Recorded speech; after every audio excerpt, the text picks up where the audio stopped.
Necessitem pega, cartró fi, tisores, llapis, cúter, pintures, pinzell, rotlles de paper de vàter.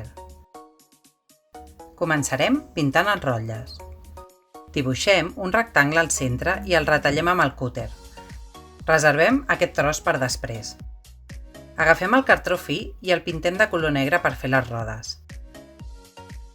Marquem les circumferències i les retallem. Aprofitem el cartró per fer unes rodones més petites que faran de volant. Feu el mateix aquest cop pintant de color blanc i fent més petites les circumferències, tant de les rodes com del volant. Enganxem la part blanca a la roda.